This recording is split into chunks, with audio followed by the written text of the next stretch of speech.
Alright, guys, I'm playing a game called Don't Eat the Cashier. Alright, my name is Isabel.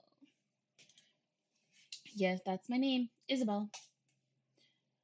Sometimes I really wonder, how did I end up here? Not that I dreamed of a career as a neurosurgeon or an astronaut, but for crying out loud. Working at a gas station? On the other hand, money is money. I sent out resumes to every conceivable and inconceivable place, applying for every position where I could somehow use my degree in art. Zero responses. I had to swallow my pride and find at least something. Human organism wanted for work at gas station. Organism's duties include selling food for a month, silence and obedience, household tasks, obeying those who are more ancient, friendly team offers, new and old faces of friends, long and different life, consumption of nourishment, juicy juices, and trips to human places. Okay. I found this stuck to the glass of the bus stop. Food for a month? Seriously? This the guy's got a style of his own. Apparently the manager is just an eccentric dude, or is it their new marketing tactic to grab attention? Whatever, people often told me that I have my quirks too, and that's even if they haven't seen my fursuit. Well, whatever, as long as he's not a complete jerk who'll hit on me or make me scrub the floors with a toothbrush. Ew, ew. I didn't scream, I couldn't move. My brain feverishly tried to find any category for this in its database. Hallucination, psychosis, too many energy drinks, a typical middle manager. The monster from my nightmares stirred. Its tentacles crept closer to the counter. My god, this creature made a sound not from a mouth. It had none. The sound emanated from deep within its bulk, hollow, profound bones shaking. Greetings, organism. I am Bob, the inscrutable and terrifying consumer of worlds, but you, grain of sand, may call me Manager Bob. Oopsies. No, no, no, no, this is real. I'm dreaming. I need to wake up. You will sell food for mouths. Oh, and obey me, for I am ancient. Memorize the rules of this establishment, for my patience is as limited as the salary I offer you. Rule number one, you sell, no matter what. Chicken food for the mouth, gremlin fuel noodles made from cursed souls, lottery tickets for extra limb raffles, discount raw ritual foil, everything must be sold. He points directly with the creepy, slimy tentacle. Every miserable unit of currency brings me closer to my triumph exit from this pitiful hole. I pinched myself but didn't wake up. Rule number two, be polite to customers, ignore bald spots and werewolf fur, and watch out for drafts when ectoplasmic energetic entities are in the store. Eh? But don't let them get too bold. Customers are just walking containers for currency, and they should only pay in monetary units. Payment in existing dread or hair of the dead is not accepted. Many of them come here just to chat because they are idle and purposeless organism. Your task is to make them part with their currency anyway. What was it, like hair something? It is also your duty to heal organs if they are injured using special kits. If they die, they can't give away currency. Excuse me, dear surgeon. I'll slightly tremble in fear. All of this just doesn't fit in my head. I'm shaking so much that the cheap plastic badge pinned to my uniform rattles. I am the embodiment of pure, unadulterated terror. This is the correct reaction when confronted with a superior entity. Your fear is evidence of a functional survival instinct. However, it is completely unacceptable. Many of our customers enjoy seeing a smiling muscle spasm on the face of this. This is. Ah,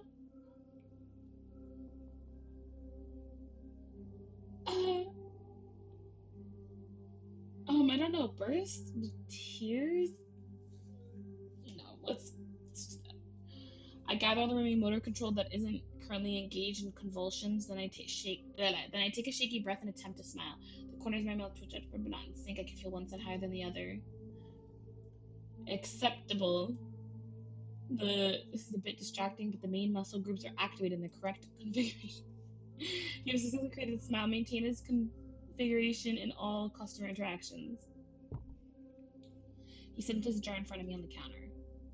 And the last rule, remember, organism's tip container must be filled with money by the end of your wake cycle. If bottom of the jar is visible. You will clean the sanitary rooms with this object in the dimension of the horizon suffering for 2,510 years. Can take my eyes at the fork, the potential tool of my internal servitude at this moment, my mindfully kip. Yes, was hired by a multi-eyed cosmic architect squid. Yes, my clients will be non-human. Yes, I'm being driven with a fork in internal toilet cleaning. How could anyone clean anything with a fork? The same will happen if you think of escaping before the end of your work contract. My oculars perceives this. What the fuck? The sublease of matters, it will direct you in the corner of this pitful planetary sphere. Crap, I'm stuck here. I'm in a trap. Do you understand, organism?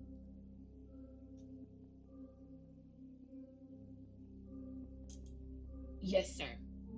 Acceptable. Listen, goodbye, organism. Good luck in your currency. A disquisition and button pressing. Could you show me how exactly do I press the buttons? Yes, I think I can handle this perfectly. Adequate. Your willingness to fulfill your work duties deserves my emotional approval. Human entity, you are acceptable. Yes. If you expect a monetary reward instead of an emotional one, you need to immediately reconsider your moral compass. Greed is a highly condemned trait for a human organism. This concludes the briefing. Do not tremble anymore and be a brave organism in the future, but if it benefits business, then tremble. Oh. He didn't turn around as a human would. His tentacles simply shifted his entire mass in another direction with a soft gurgling sound, and he waddled across the linoleum. Finally, he left me alone. The silence at the gas station was broken only by the hum of refrigerators containing juicy juices and the buzzing of the neon lamp above my head. I stood in the same spot as if rooted to the ground. My breath returned to me in a sharp, uneven gasp. My hands were shaking. The tip jar which I needed to fill the void, to avoid ending up in a dimension of ancient horror, still stood proudly on the counter. Okay, so what just happened? Option one, I've gone insane. That's the most logical conclusion. Prolonged stress from job hunting, malnutrition, nerves, anxiety, a disrupted sleep schedule. My brain just malfunctioned. Yeah, that's it. I'm going to wake up on my couch in my dingy rented apartment. I pinched myself again, and nothing. I scanned the room once more. It smelled of gasoline and old coffee. It was still absurdly real. And that meant everything he said, it was all true. Werewolves, vampires, tips, the fork. A hysterical mix of laughter and a scream traveled up my throat, but I held it back. I needed to get through this. I needed to. Oh, oh no, don't tell me that's the first customer. Bells, what the hell? Shit. Where the hell did this clown come from? It took great effort not to look away from those red eyes burning in the pitch of black darkness. Is he amused? Is he wondering if I'm tasty? Bob didn't exactly give any guarantees that I wouldn't get devoured at work. My brain, still recovering from the encounter with Bob, was frantically trying to figure out how to break this ringing silence. Good evening, sir. What would you like to purchase? Purchase? I would like to purchase your attention. I am the sale. I would like to purchase your attention. I suppose, because in the service package, you're lucky you seem, sir, my attention's on sale. I'm not sure that's on sale. Wait, I suppose that's free. It's sort of included in the service package. My dear, what a charming, naive idea. Nothing of value is truly free, especially when it comes to such a beautiful, modest lady. However, I'm not one of those who think modesty befits anyone. I believe it needs to be fit on like trousers, which is my least favorite piece of clothing. Let's consider it a special gift for a special client. Judging by the look in your eyes, you're first. I don't even know what's better, this guy is my first customer or an entity or explode, whatever the fuck. My god, another crazy person with a strange way of speaking, and it seems he's in the mood for a chat. What a beautiful lady like you doing in such a dreadful, dirty island of misfortune. Or rather, what is a place like this doing with such a beautiful lady as you? Oh, wait, where are my manners? I suppose I must introduce myself. I have many names, most of which are not fit to be spoken in the company of a lovely lady. The nicest I've heard is the Mad King, a title I plan to pass from me to myself for the coming centuries. However, my mortal mother named me Deerin. Now, may I have your hand? Okay. He suddenly bows his head and presses his lips to my knuckles. Meeting you is truly a pleasure. His lips are cold, yet a ghostly warmth spreads across my skin. So here I am dealing with a real gentleman, how lovely, or a king as he calls himself. Of all the kings and emperors locked in their soft chambers, this one has probably found a way to escape. May I know your name? I don't immediately realize he asked me a question, still days from that gentlemanly kiss. My name, Big D. My name is Isabel, so you're so polite. He seems to savor my name, it sends shivers down my spine. And that politeness again, so dry and bland as the rations I give my soldiers, the most creaky of all the decrees I've signed. And I've signed decrees that required people to weave ropes from sand just for fun, mostly mine. Polite people never risk anything, no friends, no enemies. How is that interesting? Imagine how wonderful it would be if we became enemies. Those would be the most interesting few seconds of your life. Or friends, then it would be delightful. And eternity. Or lovers. Wait, honestly, I'm ready to become anything for tips. No, offer him a friendly pinky finger. Or lovers. Yeah, yo. You know what? A girl's gotta do what she's gotta do. He blinks once, twice. What a delightful little twist in our script. Did I just fluster him? My sunshine, you burned me. Such bravery to flirt with someone who can churn your bones into licorice with the snap of his fingers. He's so flushed that he shifted to a more informal tone. Well.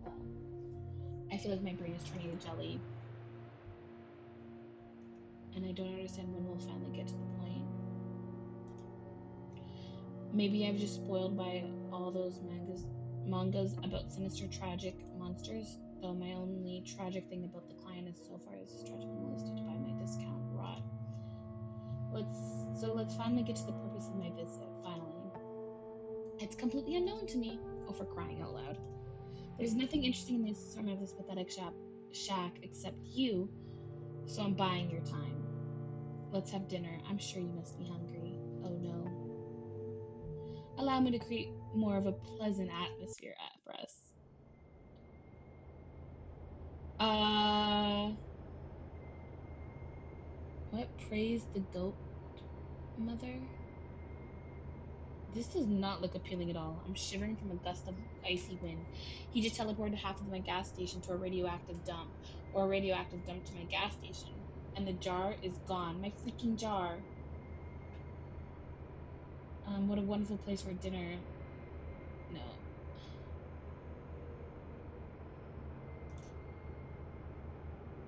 You really don't like change, do you? But life is ever changing. Life is not stone, my dear. Life is water. And like this current, so be it. Let me find us something less populated with mutants. I can't go long without familiar landscapes. Already ruined lands makes me mellow. Huh? Because all the fun has happened without me disgusting. Allow me. This is better. Amazingly, I haven't thrown up yet. It feels like I've been flushed twice through a toilet. I clear my throat. Seems like I'm sitting at a table. Much better, wouldn't you agree? Couldn't be better. It's beautiful and strange. Words of a true poet is well my two favorite categories, strange and beautiful. This place is much more than a home. It's my cage and my greatest canvas for creativity. Every ugly tree, every mad toad, every eye-bearing mushroom, it's all a piece of me. A marvelous place except when the rocks grow legs and start running. Including those that people make their homes out of. And now you're part of this place too. Isn't it wonderful? I'm slowly used to the landscape. The fireflies here are quite charming.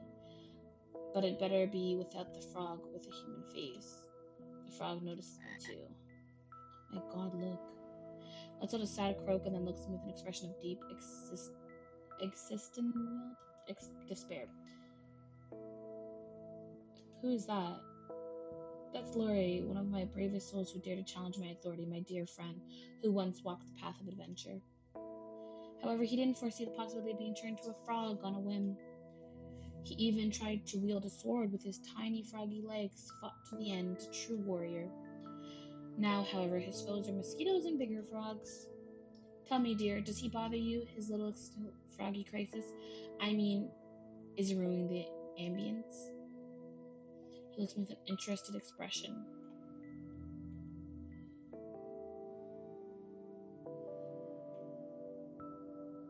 I don't mind. Hold on. No, because don't ask too many questions. Can you remove him gently? He's suffered enough. No, don't be that sympathetic. He's an ass. Yes, please, disregard. No, I don't mind, Lorelai. You don't mind? Excellent. I think he really sets the tone for the whole clearing aesthetically. A living monument to the consequences of poor life choices. Lorelai, did you hear that? The lady grants you a stay of execution. You may continue your pitiful mosquito-infested existence. So dinner, I'm sure you must be starving. Traveling between realities must be exhausting. It smells delicious. Meat with honey. Next to the meat, a purple soup, probably made from a less fortunate cashier. Whether the food is poison or not, if I refuse, His Highness might turn me into a frog too. So I pick up a fork from the table, and this is the most delicious I've ever tasted. It's 100 times better than these cheap instant noodles I usually buy in the supermarkets. Even the fact that I'm currently in some other universe surprisingly doesn't seem to harm my appetite.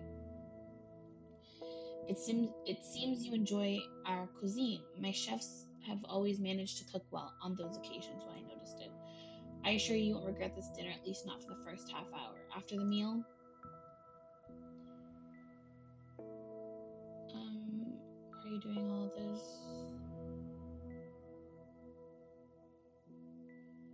Yes, thank you. You're very kind. I'm merely hospitable. I'm delighted to share a meal with dear guest who clearly appreciates good food. But I suppose cheap Chinese noodles wouldn't make you appreciate anything. Please eat your fill. And don't hesitate to stash what you don't eat in your pockets. It will give you an exquisite aroma and provide a few interesting, mysterious stains. I poke at the food with my fork and watch the peculiar scenery from the corner of my eye. A silence hangs between us the night that might even be called cozy, where I under heavy neurotics. What's your favorite animal? Glad you asked. It's right here on your plate. Just kidding. But I do need some time to think. Let's see. The riding flea has its own charms, very disgusting ones. Butterflies are beautiful, but they're dumb and noisy, and as we know, makes noise, or what's in my head, it's always ringing. I think it's dog. It loves its owner with all its heart, whether they're a saint or a serial killer, and doesn't notice the difference. It lives in a constant, dreadful state of blissful ignorance and misplaced enthusiasm. A creature that finds endless joy in the utterly meaningless. It's truly inspiring. Dogs are the gestures of the animal world, and I adore them for it, especially the small, wrinkly ones. And what about you? Cats to them were probably the jesters. Ooh. Oh, indeed, they are true rulers of this reality, tiny furry gods of apathy and distance. We are their obedient, foolish caretakers.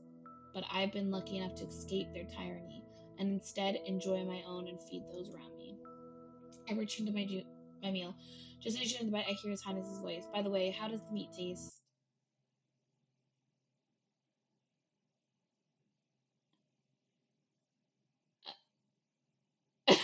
You're fucking with me.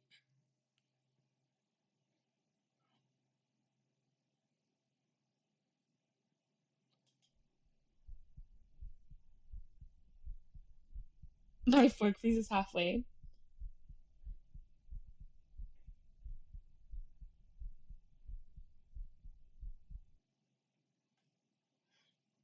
No, because he doesn't like when people fucking swallow with difficulty.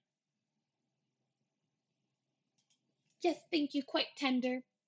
And while most ladies would faint or have a fit, you mind your manners. Charming. Asshole. But don't worry, my little polite porcelain doll. It's just varnish. As far as I can tell by taste, not very intelligent. It's definitely not Timmy, our carpenter, who unexpectedly disappeared near the large kitchen cauldron perfectly sized to fit in it. Definitely not. Um, I've personally issued several decrees related to cannibalism, perhaps even it's concerning its prohibition, whatever the fuck. But that's beside the point. I really have visitors, and I'd like to tell you about the other interesting guests. After all, it's the most fascinating thing I can share with you. For a place where mushrooms with eyes grow, it can be incredibly dull here. Shadows in the clearing thicken and stir. They detach from the gnarly trees, rise on the ground like black ink and spread across the wall. Dancing and intertwining, they prepare to perform at their master's whim. Behold this incredibly crooked castle, my dear, crooked to the point of absurdity. Sadly, in reality, its curves look far more aesthetic, but give the creators some leeway for expressiveness. Many brave and not so bright souls have tried to conquer this terrifying, dark, eerie, crooked castle, so many that it became even more crooked. You see, the dreadful monster living there never liked being distracted from its important duties. Terribly important duties like having long, deep conversation with its own, reflection, or concocting recipes with raisins. So far, listen silently. The monster was a tyrant, a menace. He sowed chaos and disorder mostly on purpose. He had countless opportunities for creativity and wasn't afraid to use them. He made some people believe they were pigeons and others that they were grains. He wouldn't allow his best servants to have windows, fearing that the moon and both sun would get envious and want to take them away. And he demanded they seal the gaps in the door as well. He locked wizards who came to him for magical gifts to a giant laboratory and promised them power if they invented a kettle that could boil everything except water. Stay silent. But behold, a ray of light in the dark kingdom. The first hero, Sir Lorai, righteous in all his clean self-important glory. He took a knee to rest briefly because the weight of his righteousness was bad for the health of his poor back. Following rumors spread by the same monster, he fought his way through the monster's loyal subjects too. By the way, where did he even find them? Most of my subjects are too busy contemplating the color of suspenders for their suspenders, or what? Or lamenting their fate. I cherish them in their imperfection. Anyway, it doesn't matter. They're probably the most restless of them. Every story needs minions.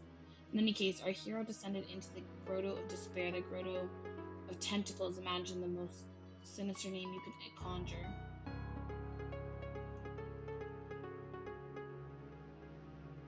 The grotto of despair sounds right. Indeed, it's a place where one can so wonderfully despair. Let's not get sidetracked into the grotto of despair. Our hero descended to retrieve an artifact capable of defeating the Monster King. The ring of incredible power, a bit shoddily crafted, but I assure you it looks more aesthetic in real life. However, the brave knight didn't know that the incredible power of the ring lay in its 440-pound weight. That was its only magical property. The only incredible thing about this ring was its incredible stupidity and uselessness. The realization that he had spent weeks of his life on a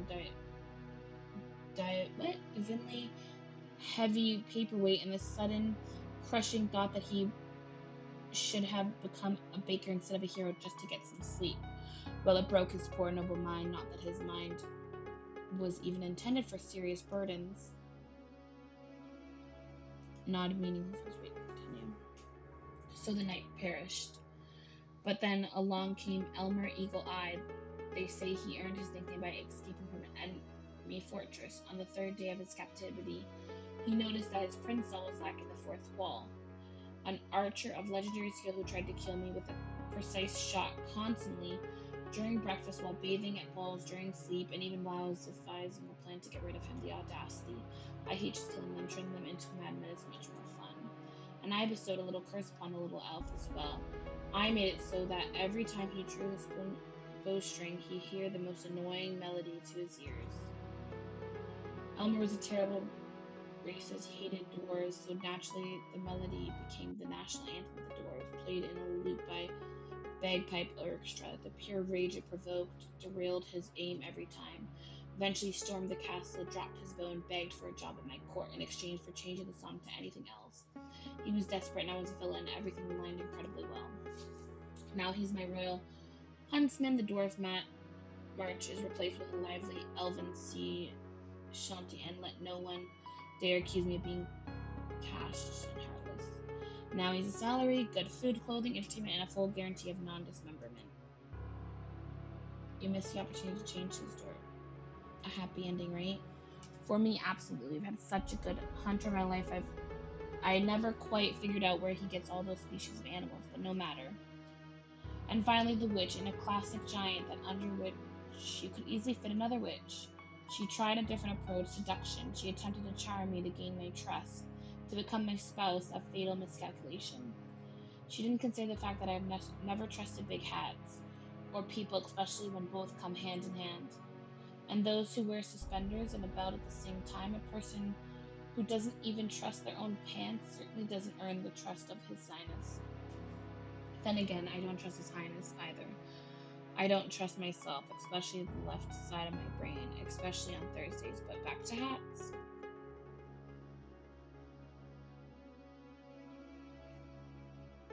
I hate big hats too.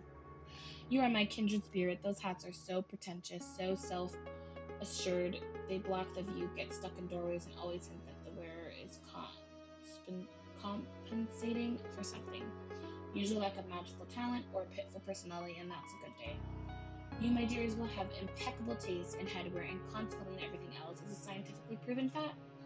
Meanwhile, the witch is quite avert in her murderous intentions, jingling with all her concealed weapons. Why does the witch need so many hidden blades? She must have been very bad at a witchery. In any case, she now resides in my dungeon. And you see, I haven't decided what to do with her yet. Her fate is a blank slate, a story yet to be written, so I offer you the pen. I simply adore random choices given yours, what punishment befits her. What, does he let me decide what to do with a real person? Can I even save her? And does it matter what I choose? Everything here follows his whims anyway, but as long as I play the circus monkey, I have a chance to get out of here alive. Maybe I should enter into him. What should I do? Turn her into a... I think the craziest thing would be to spare her. No one would expect that. Quiet chuckle exposed his lips. Using mercy as a weapon of chaos, are we? To forgive her not of kindness, but because it's the most logical, unpredictable, and therefore maddening thing of waiting for me to change my mind, waiting for me to jump out from behind a tree and send her back to the den. Wonderful, such incredible psychological torment. So be it. Well, at least she'll be alive. You never told me about the monster itself. Who cares about those monsters anyway?